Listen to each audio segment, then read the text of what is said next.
How's it going, everybody? I'm driving down to Penrose, do a little riding. It snowed the other day, if you can see that out of the window. Quite a bit of snow up here in Monument, Colorado, which is just north of Colorado Springs. And yeah, doing our Friday ride. As we typically do it. Penrose doesn't look too bad. So that's where I'm heading. Meet the guys. Riding the Beta 300. We're going to hit the hard stuff. And I don't want to beat up, the 4-strokes. I'm not really made for that, let's be honest. Now, if I had the GPX Moto 2-stroke still, yeah, I'd take that out in a heartbeat. I did. I took that down all the trails. That was fine. It didn't matter. But the 4-strokes, yeah, they're a little twitchy. They're better on the more open stuff.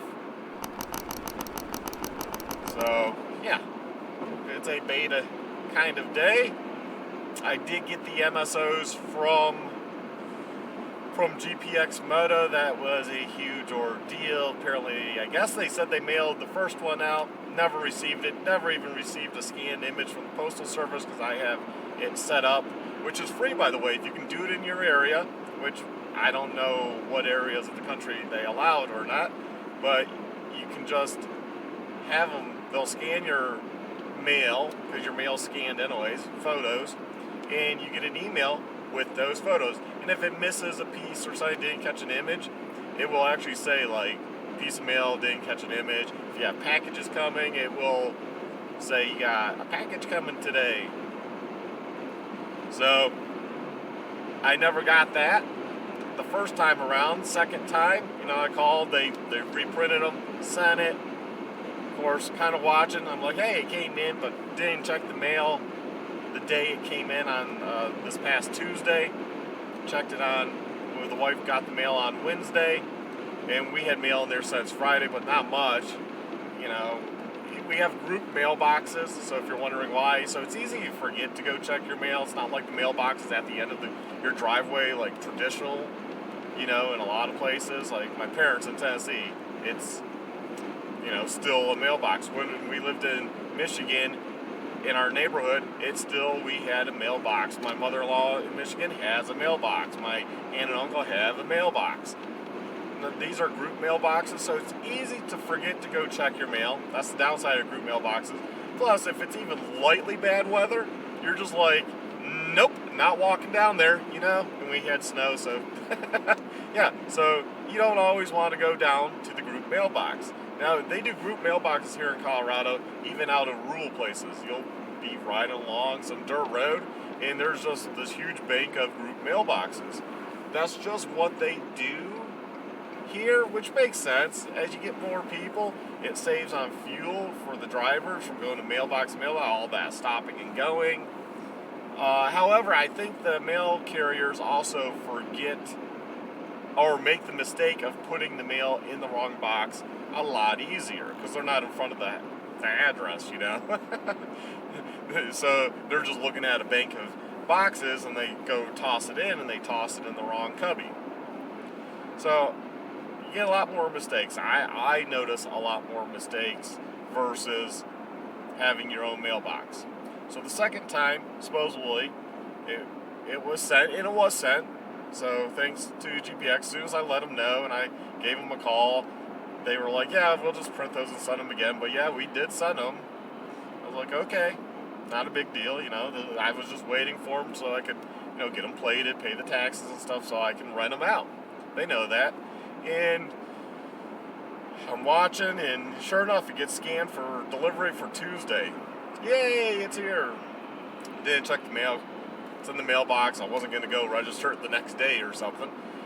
So the wife got the mail. I'm like going through the mail. I'm like, what the heck? It said it was delivered. I go through the mail again, make sure it wasn't in like a magazine or junk mail or anything.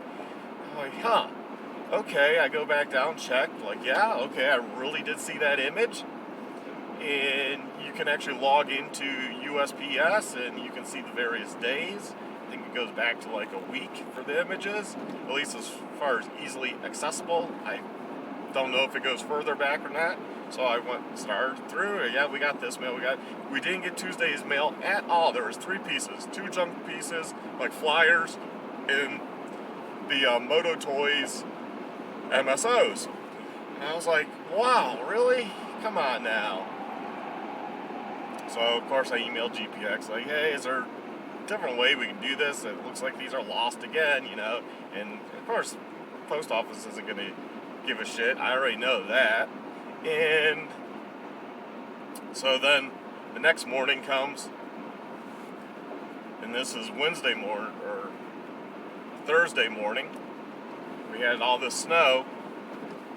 I'm out there, I do the driveway, neighbors with snow blowing, I go in, wife goes to work, kid has 2 hour, or no school canceled, that's right, and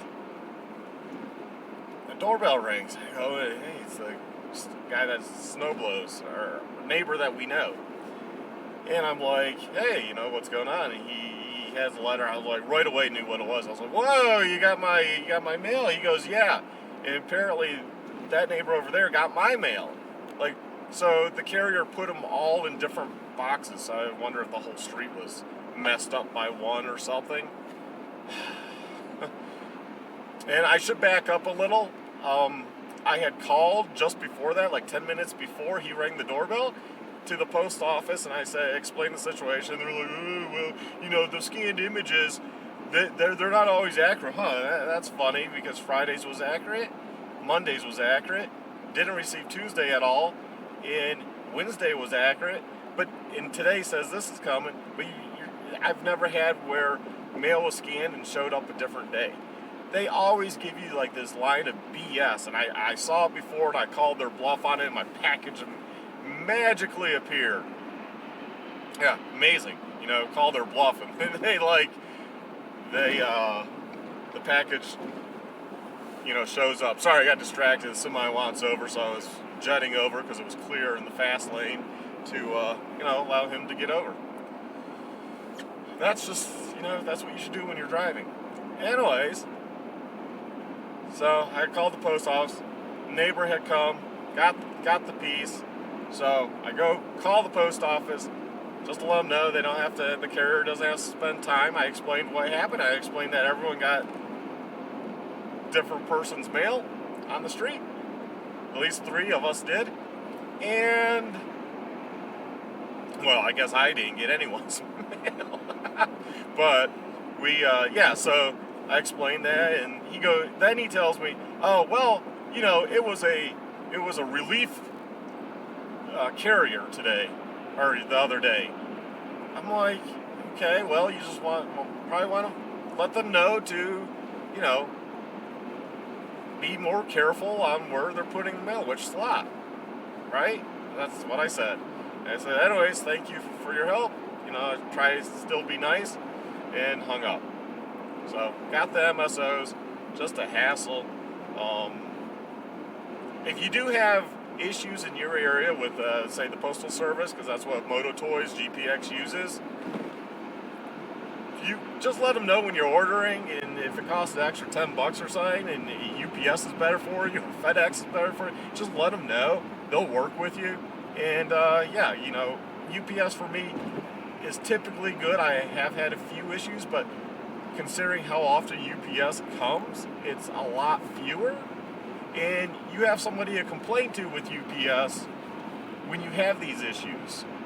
You're probably like, well, what do you mean? Well, give you an example. The bumpers, the steel bumpers for my F-150 here. Oh, who did I buy those from? American Truck or something? I forget. One of those big mail order companies. Anyways, I ordered the bumpers. They said they were on this. The funny part is they actually said what semi-trailer number when you logged in online, the semi-trailer, and what spot they were put into here in Denver or Colorado Springs. And so, you know, they didn't show up the day they were supposed to. Then I call them up. I'm like, okay. I call UPS and the you know, the local distribution center, and I'm like, hey, these didn't show up. Where are they? And they're like, the girl goes, well, it lies to me, kind of like Postal Service, completely lies to me. Goes, well, the tracking doesn't mean anything. They haven't arrived yet. I said, it said it was on this car, and they're putting number Q2 or something. They actually told me where they put the bumpers. So how could you mess it up? You know, and instead of going around with her, she just said, well, that's not how it works, sir. Tracking. So I know how tracking and manufacturing works. I know the type of systems they use at UPS and stuff are really detailed. That's so they don't lose packages. It's not going to tell you it's on such and such truck trailer in such and such spot in the warehouse if it's not there. It's not going to do that. That's not how those systems work. You know, I've worked in manufacturing before, so I have an idea. You know, my IT background was for a company that had manufacturing. We had a pretty good system in place. You know, you scan something, it said that meant it was in quality control, or that meant it was over in CNC, or that was over in lathe, or it was over in powder, you know, it was out for powder coating, or it was mailed out. Like, it was a very detailed system, right? And UPS uses a much more sophisticated system. They spend a lot of money on those systems. So instead of dicking around with a low-end person that's just going to lie to you, I actually reached out to UPS corporate. And I said, explain the situation. I explained that I know how this system works. It says this trailer, it says it's in this spot. Now they say that it hasn't even arrived. They actually got right back to me. So nice. They said, you know, we're going to look into this. You're absolutely right in how our system works, and they should have never told you that it never arrived. And I said, all I do is I just want the bumpers. They're big. You can't misplace them. This ain't a small package where you might misplace, it falls behind. So these are 2 bumpers. You're going to know if you have them. Right? You're going to know. These aren't something that you just misplace. And they take up room.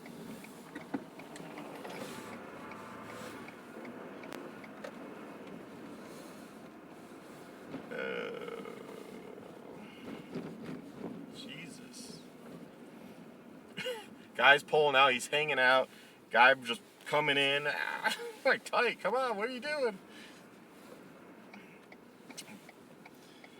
So corporate, within like half a day, must have called that distribution center and raised a stink. Because then I get a call from the distribution like, hey, we found your bumpers. I'm the head person over here, and we're going to make a special delivery. Can you do it tomorrow? I said, yes, that will work. And literally, their truck just had my bumpers on it. They made a special with the semi. It's just like big, you know, semi-type delivery or something. I forget exactly, but they made a special run just to bring it because corporate was breathing down their neck. And so that was basically it. I thank corporate for, hey, thank you for assisting, blah, blah, blah. You know, you should always thank people. And then a couple days later, what I get like one of those big fancy fruit carving basket things. Or chocolate, that's what it was. I keep saying fruit basket. It was actually a chocolate basket. But it was one of those big fancy baskets with all the chocolates and all this and that. I mean, yeah, they probably spent like $80 on it or so, $100. And yeah, that was very nice. And it apologized and it thanked me for being a customer. Now you try go and do that with the United States Postal Service. Hey, there's no one higher up you can reach out to. There's no corporate.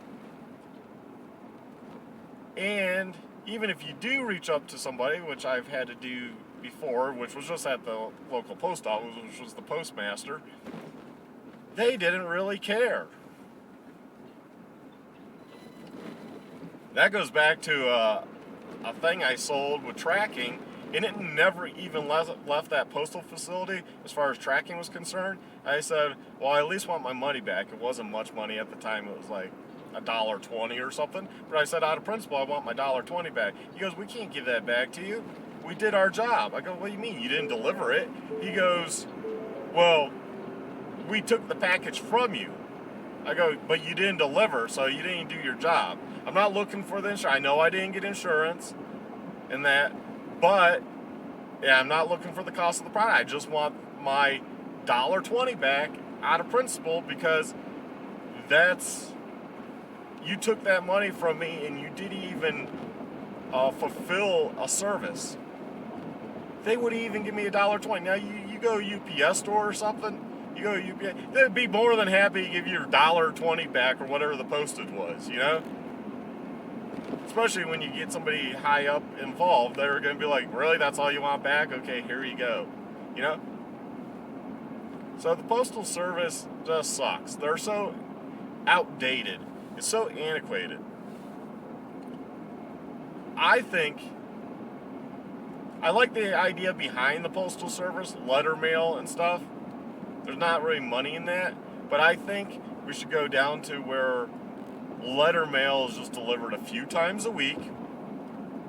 Maybe certain areas a little bit more. And that's all they do. And it's probably subsidized.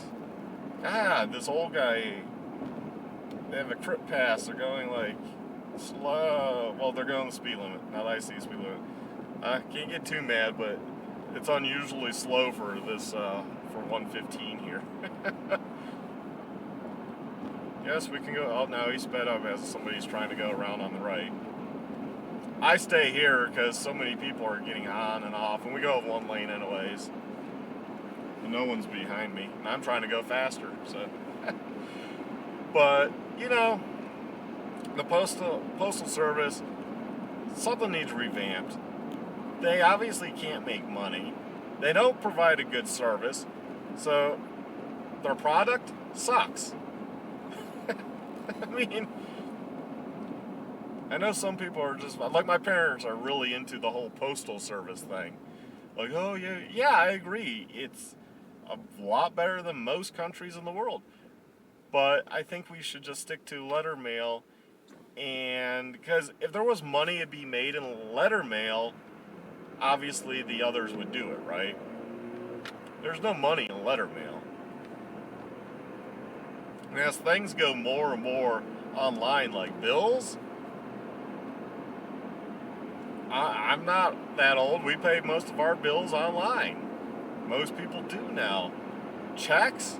I mean, God, you know, a thing of checks lasts us for 20 years. I mean, lasts us a long time.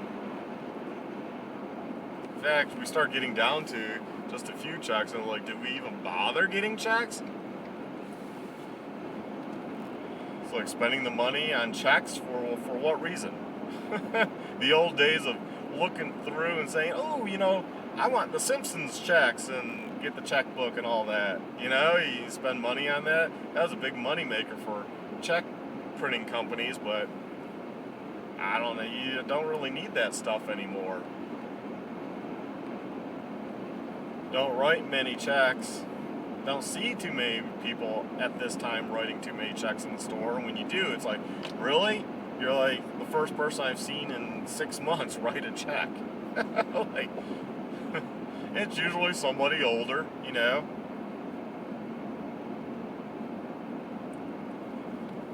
But yeah. I don't know, man. Postal Service just needs a revamp. They're, like I said, outdated. Need to do something. They don't even hire good quality people. I mean, you see our postal carriers, they're not in uniform anymore. They dress like a hobo half the time, and you're just like, you know, you would think there at least be a dress code, even if these are like contracted carriers, which I know there are, because I actually applied and they talked to me. I did a phone interview. They wanted me, but it turned out the position, which I didn't realize, was just a rural, what did they call it? It was a rural carrier, I think. But anyways, it was a contract position. Point being, it was a contract position, and you would work the weekends. And I was like, well, weekends? And you got no medical, no benefits. you weren't hired directly to the Postal Service, so you're no retirement. I was like, well, that defeats the point of wanting to work for the Postal Service. I was thinking, it'd be a pretty easy job, and you get paid decently, and the good thing is you get medical and benefits, and you can retire and all that good stuff. Nope, that's not what they were hiring for. Like, well, that explains why no dress code or anything. It's like, you would think they would have at least dress code, but they don't even do that. Like, Jesus. At least UPS, like, UPS person is dressed as a UPS person. FedEx person's dressed as a FedEx person. The only time I've seen people, like, not in UPS uniforms are, like, when they have a helper with them during the holiday season. Then yeah, you'll see a young kid wearing, jeans and stuff, right? At least in our area. But the normal delivery people, they're dressed in uniforms. See, that's one thing Postal Service, if they want to be taken seriously, start dressing in uniforms once again. Look professional, look the part. No one takes you serious if you don't look the part. Anyways, that's probably enough of that. You all take care, stay well, stay safe, my friends, and get out there and ride. It's a lot of fun on your dirt bikes!